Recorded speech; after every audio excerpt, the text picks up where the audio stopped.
हरिः ॐ भजे व्रजैकमण्डनं समस्तपापखण्डनं स्वभक्तचित्तरञ्जनं सदैव नन्दनन्दनं सुपिञ्छगुच्छमस्तकं सुनादवेणुहस्तकम् अनङ्गरङ्गनागरं नमामि कृष्णनागरं मनोजगर्वमोचनं विशाललोललोचनं विधूतगोपशोचनं नमामि पद्मलोचनं करारविन्दभूधरं स्मितावलोकसुन्दरं महेन्द्रमानधारणं नमामि कृष्णवारणं कदम्बसूनकुण्डलं सुचारुगण्डमण्डलं व्रजाङ्गनैकवल्लभं नमामि कृष्णदुर्लभं यशोदया समोदया सगोपया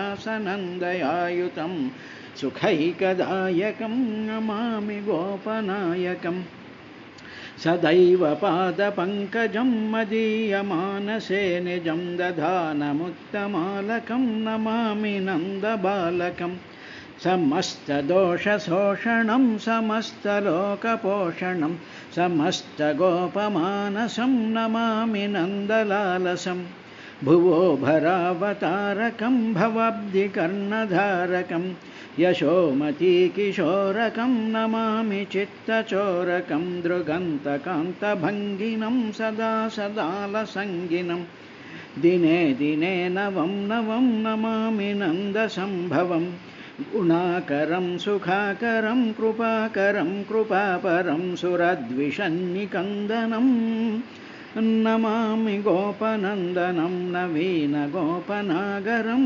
नवीनकेळिलम्पटम् नमामि मेघसुन्दरं तटित्प्रभालसत्फटं समस्तगोपनन्दनं हृदम्बुजैकमोदनं नमामि कुञ्जमध्यगं प्रसन्नभानुशोभनं निकामकामदायकं दृगन्तचारुसायकं रसालवेणुगायकं नमामि कुञ्जनायकं विदग्धगोपिकामनोमनोज्ञतल्पशायिनं नमामि कुञ्जकानने प्रवृद्धवह्निपायनं यदा यदा तथैव कृष्णसत्कथा मया सदैव गीयतां तथा कृपा विधीयताम्।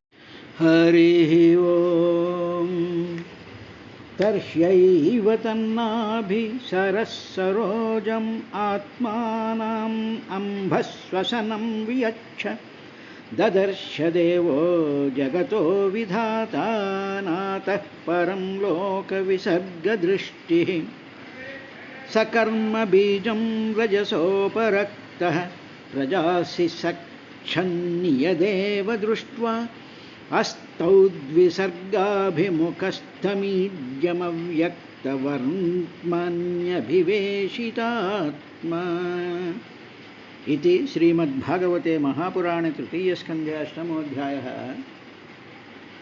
ఈ విధంగా శ్రీమన్నారాయణుడు ఆ బ్రహ్మదేవుడికి సాకార రూపంలో దర్శనం ఇచ్చినటువంటి విషయం చూసిన తరువాత బ్రహ్మదేవుడికి ఆయన ఆ మహత్తరమైనటువంటి ఆ దృశ్యాన్ని అంతటినీ కూడా తలుచుకొని ఒక్కసారి పులకాంకితుడైపోయినటువంటి సందర్భంలో ఆ కనిపించినటువంటి ఆ పరమాత్మ యొక్క సాకార రూపంగా విస్తరించినటువంటి జగత్ స్వరూపం అంతా కూడా ఒక్కసారి డిసప్పీర్ అయిపోయేటప్పటికీ అప్పుడు బ్రహ్మదేవుడికి అక్కడ కనిపించినటువంటివి ఏమిటి అంటే ఆయన నాభి సరస్సులో నుంచి పుట్టినటువంటి సరోజం, దాని మీద తాను కూర్చున్నట్టు, తన చుట్టూ జలరాశి, తర్వాత ఆ జలరాశిలో బ్రహ్మాండమైనటువంటి ప్రళయకాల వాయువుల చేత జలరాశి ఉప్పొంగుతూ ఆ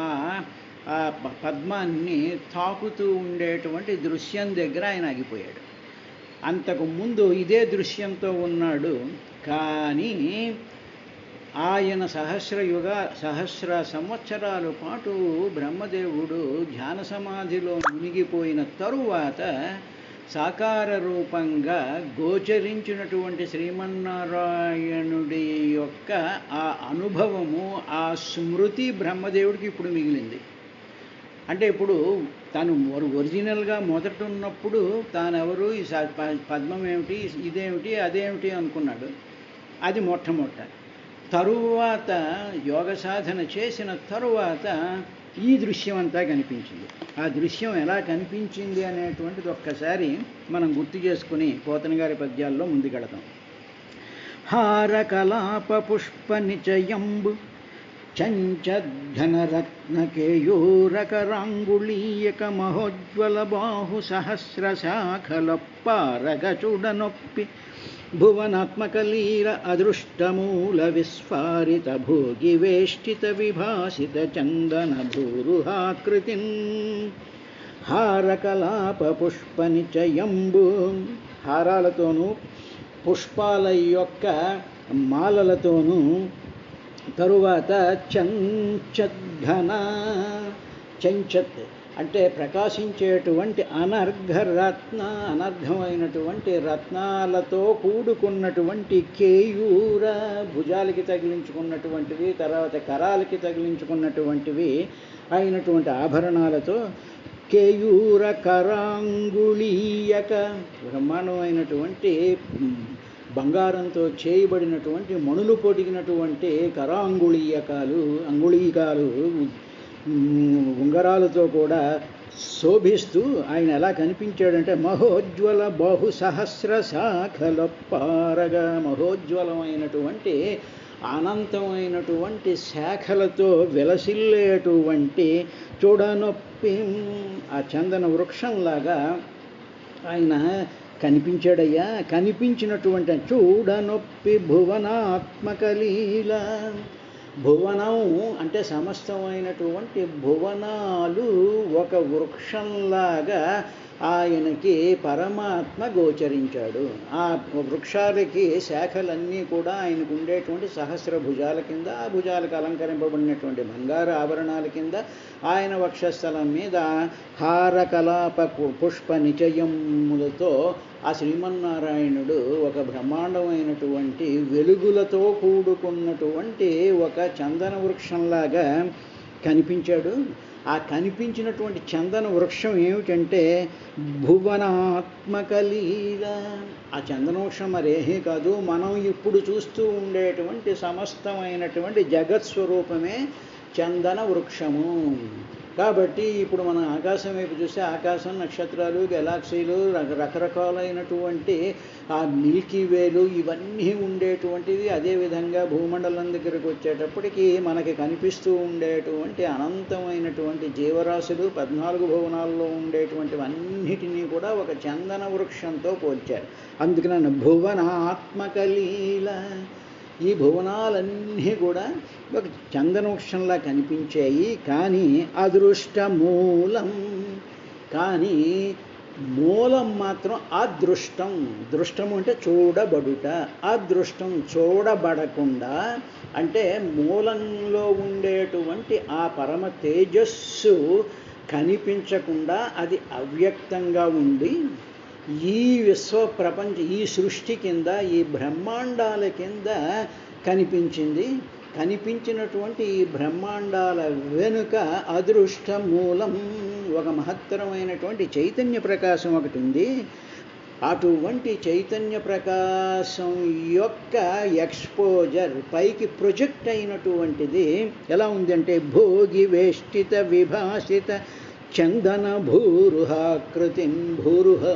భూరుహం అంటే భూమి యందు రుహ పుట్టినటువంటిది, చందన చెట్టులాగా చందన భూరుహాకృతి, చందన వృక్షంలా ఉంది. ఆ చందన వృక్షానికి విస్ఫారిత భోగి వేష్టిత, భోగి అంటే పాము యొక్క పడగలతో ఆయన శేషశయనుడి మీద కూర్చుని ఉన్నాడు కాబట్టి ఆ శేషశయనుడి యొక్క పడగలన్నీ కూడా పడగలతో కూడుకున్నటువంటి చందన వృక్షం కింద శ్రీమన్నారాయణుడు బ్రహ్మదేవుడికి దర్శనం ఇచ్చాడు అని చెప్పి పోతన గారు మొన్న చూసినటువంటి శ్లోకాలన్నిటినీ క్లుప్తీకరిస్తూ ఆ అద్భుతమైనటువంటి దృశ్యాన్ని ఇచ్చారు. ఇక్కడ కనిపించినటువంటి చందన వృక్షము అనేటువంటిది ఏమిటి అంటే అది మనం ఇప్పుడు చూస్తూ ఉండేటువంటి సమస్తమైనటువంటి విశ్వవలయాలన్నీ కూడా చందన వృక్షంతో పోల్చారు.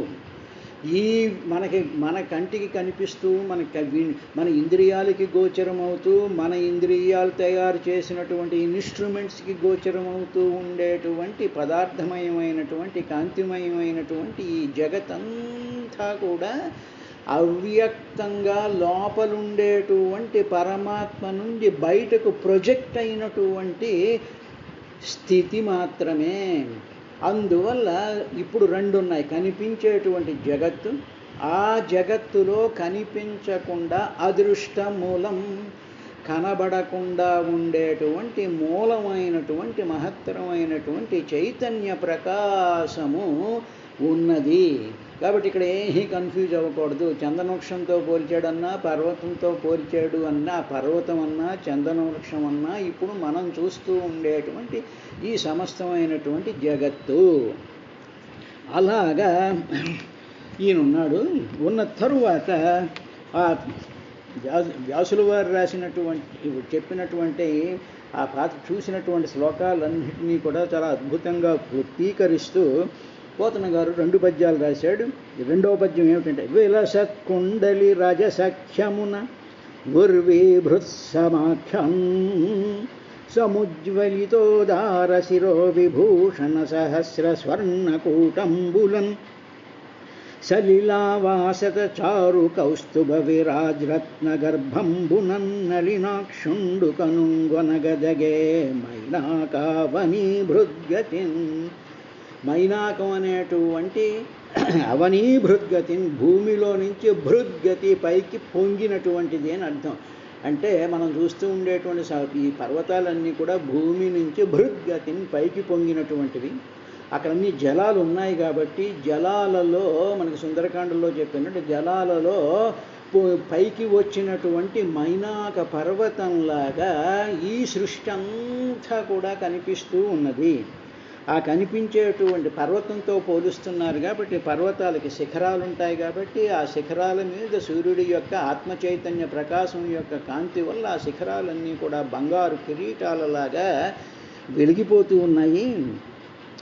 ఆ వెలిగేటువంటి సహస్రమైనటువంటి సహస్ర శీరుష పురుష, సహస్రమైనటువంటి శీర్షాలతో కనిపించేటువంటి ఈ సృష్టి అంతా కూడా కనిపిస్తూ ఉన్నది. అటువంటి సృష్టి అనేటువంటి ఈ జగత్ అనేటువంటి ఈ పర్వతం యొక్క మధ్య భాగంలో అంటే ఆయన ఉరస్థానంలో కౌస్తుభ మణి ఒకటి కనిపిస్తూ ఉన్నది అని చెప్పి శ్రీవత్సము, కౌస్తుభము, తులసీధామాలు, మౌక్తిక ధామాలు, తర్వాత బ్రహ్మాండమైనటువంటి కిరీటము, తర్వాత నడికి కట్టినటువంటి ఆ వస్త్రము, దాని మీద ఉండేటువంటి మేఖల, ఆయన యొక్క ఊరువులు, ఆయన యొక్క పాదాలు, ఆ పాదాలకు ఉండేటువంటి నఖా స్వరూపం అంతటినీ కూడా పోతన గారు నిన్నటి కార్యక్రమంలో వివరించిన తరువాత ఏం జరిగింది అనేటువంటి విషయాన్ని మనం ఇప్పుడు చూస్తూ ఉన్నాం.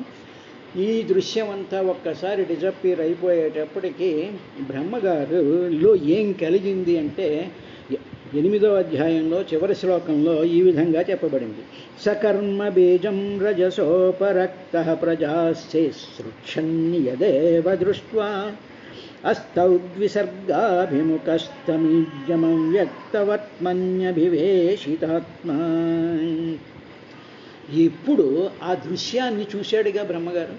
చూసిన తరువాత అది పర్వతం కింద, చందనవృక్షం కింద, అనేక రకాలైనటువంటి జీవుల కింద, కాంతుల కింద, కదలికల కింద ఇవన్నీ చూసేటప్పటికీ బ్రహ్మగారి యొక్క మనసులో సకర్మబీజం రజసోపరక్త, రజస రజోగుణం చేత ఉపరక్త రంజింపజేయబడ్డాడు.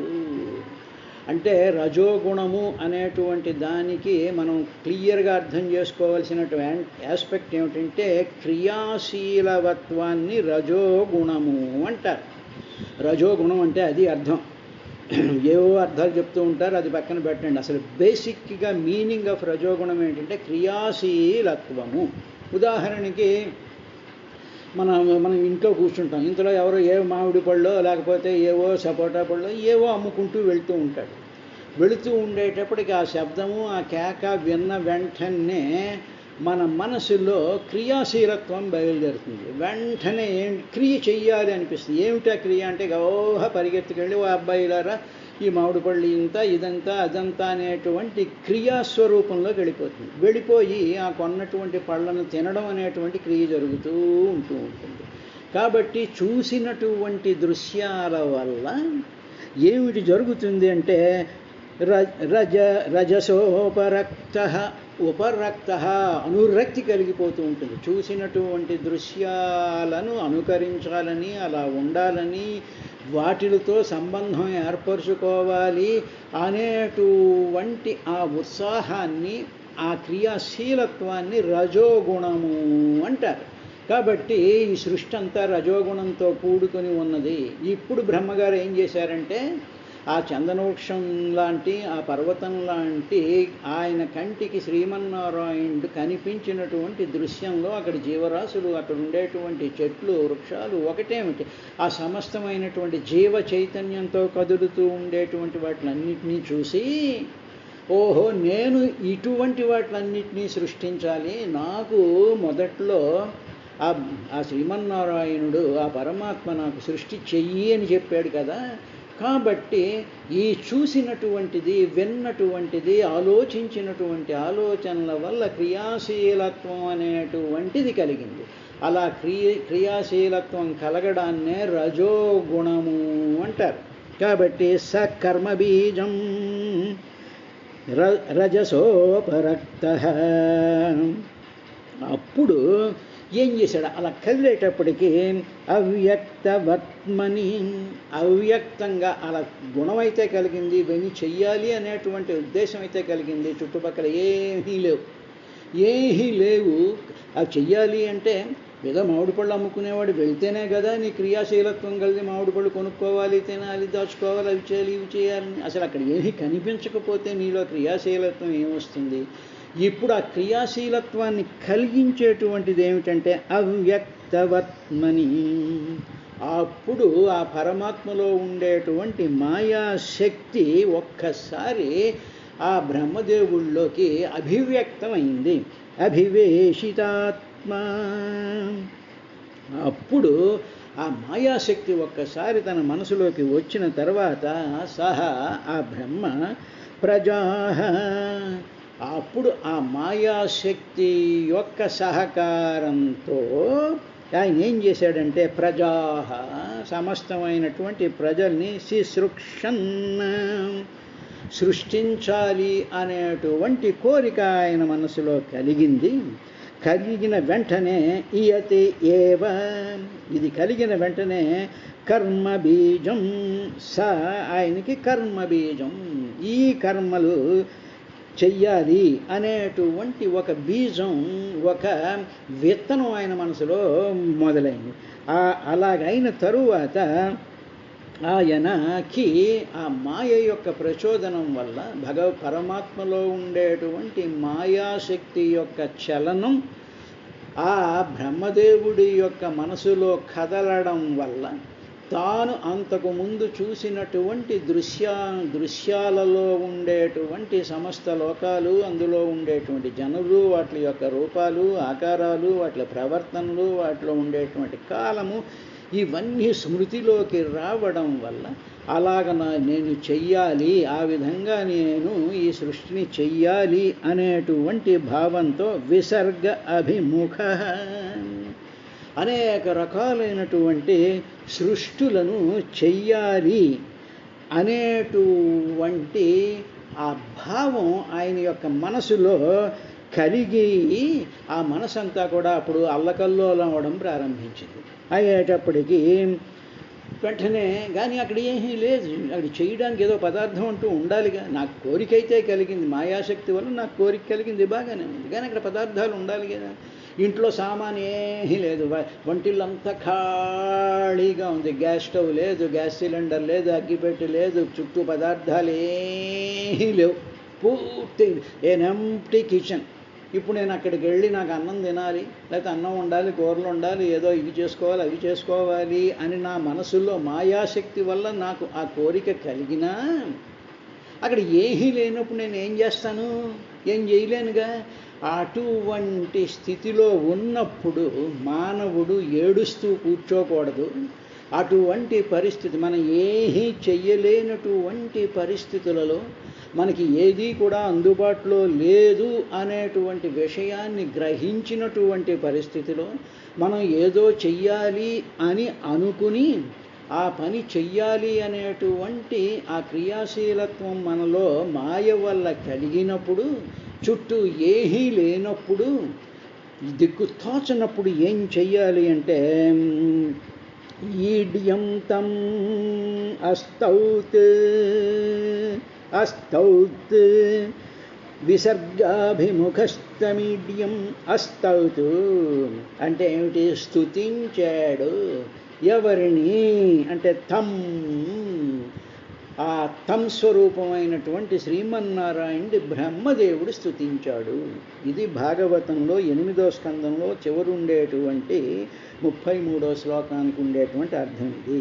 అంటే ఇక్కడ మనం గ్రహించుకోవాల్సింది, మనం ఫాలో అవ్వాల్సినటువంటిది ఏమిటి అంటే, మనకి ఎన్నో చెయ్యాలి, అది చెయ్యాలి, ఇది చెయ్యాలి అనేటువంటి ఆ క్రియాశీలత్వం మాయ వల్ల కలుగుతూ ఉంటుంది. ఇలా మాయ వల్ల కలుగుతూ ఉండేటువంటి సందర్భంలో మనకి ఏవీ కూడా సహకరించకుండా, మనకి ఏవీ కూడా అందుబాటులో లేనటువంటి పరిస్థితులలో మనం చెయ్యవలసినటువంటి పని ఏమిటి అని భాగవతం చెప్తుంది. అస్తౌత్, స్తుతి చెయ్యాలి, శ్రీమన్నారాయణుడి యొక్క స్తుతి చెయ్యాలి. ఆ స్తుతి చేసినట్లయితే పరమాత్మ అనుగ్రహించి మన క్రియాశీలత్వానికి బలం కలిగించి, ఆ బలం ద్వారా మనకు కావలసినటువంటి పదార్థాలన్నిటినీ కూడా ఎలాగ సృష్టి చేసుకోవాలి అనేటువంటివన్నీ కూడా ఆయనయే కల్పిస్తాడు.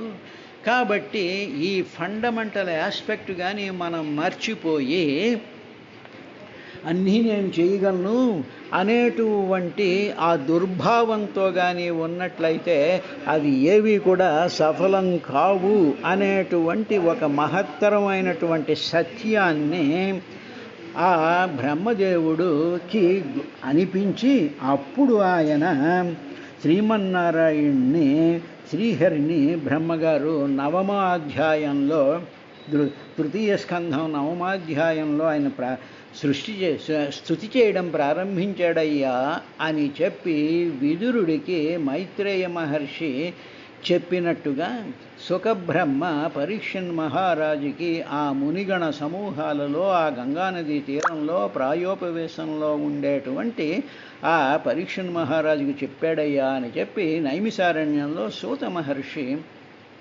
అక్కడ ఉండేటువంటి ఆ మునిగణాలందరికీ కూడా వివరించేటువంటిది భాగవతంలో మనం చూస్తూ ఉండేటువంటి విశేషం. తరువాత అప్పుడు బ్రహ్మగారు స్తుతించినటువంటి ఆ స్తుతి ఏమిటి అనేటువంటి దానిని చూద్దాం. 9వ అధ్యాయంలో మొట్టమొదటి శ్లోకంలో బ్రహ్మోవాచ జ్ఞాతోసి మే అద్య శుచిరాన్నను దేహభాజాం న జ్ఞాయతే భగవతో గతిరిత్యవద్యం నాణ్యత్వదస్తి భగవన్నపి తన్న శుద్ధం మాయా గుణవ్యతికరాద్య దుర్విభాసి. బ్రహ్మోవాచ, బ్రహ్మగారు ఈ విధంగా ఆయన స్తుతి చేయడం ప్రారంభించారయ్యా విదురా అని చెప్పి ఏం చేశాడు అంటే, ఓ భగవాన్, ఇంతకాలం తరువాత ఒక 1000 సంవత్సరాల పాటు నా ఆయుష్ ఉన్నంతకాలము కూడా నేను తపస్సు చేశాను. తపస్సు చేయగా నీ యొక్క అనుగ్రహం వల్ల నీ దివ్యమైనటువంటి సాకార రూపమైనటువంటి నిరాకార రూపమైనటువంటి 2 రూపాల యొక్క సమన్వయాత్మకమైనటువంటి స్థితి అంతటినీ కూడా నేను ఎంతకాలం తర్వాత నేను తెలుసుకున్నాను. నువ్వు నిర్గుణుడవు, సత్యమైనటువంటి వాడు, జ్ఞానము అనంతమైనటువంటి వాడు, పరబ్రహ్మ స్వరూపమైనటువంటి వాడు, నిత్యమైనటువంటి వాడు, శుద్ధమైనటువంటి వాడు, బుద్ధమైనటువంటి వాడు, ముక్తమైనటువంటి నీ స్వభావంలో నుంచి నాకు అవగతమయ్యేటటువంటి విధంగా సృష్టిగా నీవు ప్రొజెక్ట్ అయ్యావయ్యా అన్నాడు.